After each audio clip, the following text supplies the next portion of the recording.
জয় হিন্দ সবনমানী বিসকল অসম পুলিচৰ ৫৫৬৩টা পদৰ ইণ্টাৰভিউ অসম পুলিচৰ ABN UB constable commando battalion ABSI UBSI driver constable APRO আৰু গেট 4 যি অসম পুলিচৰ ৫৫৬৩টা পদৰ বিজ্ঞাপন মুকলি কৰা হৈছিল ৭ অক্টোবৰ ২০২৩ এই পদবিলাকৰ ইণ্টাৰভিউ যি ফিজিকেল টেষ্ট যি ৰানিং অনুষ্ঠিত হ'ব আপোনালোকৰ ২০২৪ চনৰ জুন আৰু জুলাই মাহত ইতিমধ্যে আমাৰ সিএম স্যাৰ মাননীয় মুখ্যমন্ত্ৰী ডক্টৰ হিমন্ত বিশ্ব শৰ্মা ডাঙৰীয়া দেৱে ইতিমধ্যে ঘোষণা কৰিলে কালি যেহেতু আপোনালোকে গম পাইছে অসম পুলিচৰ যি ৰানিং যি আপোনালোকৰ ড্ৰ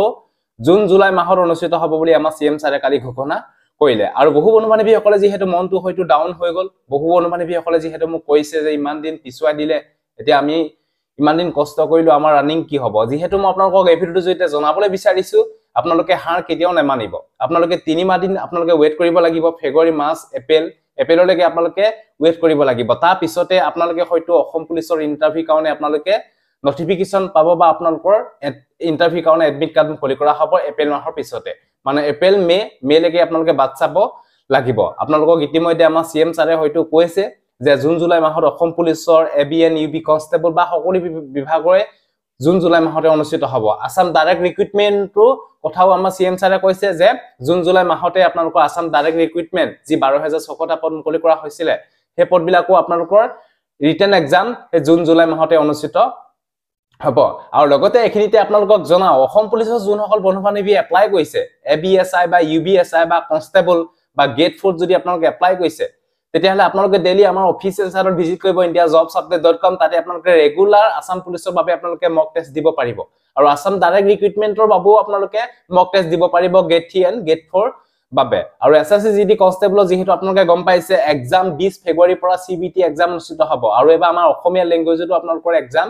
অনুষ্ঠিত হ'ব তাৰ বাবে আমি ডেইলি মক টেষ্ট দি আছো indiajobsupdate.com ভিজিট কৰিলে আপোনালোকে ৰেগুলাৰ মক টেষ্টসমূহ আপোনালোকে দিব পাৰিব ভিডিও ডেসক্ৰিপচনৰ লিংক দি আছে নাইবা আমাৰ WhatsApp গ্ৰুপত আপোনালোকে জয়েন হৈ লওক বন্ধু ডিফেন্স আসাম তাতে আপোনালোকে সকলো বিলাকৰ আপডেট ডেইলি আপোনালোকে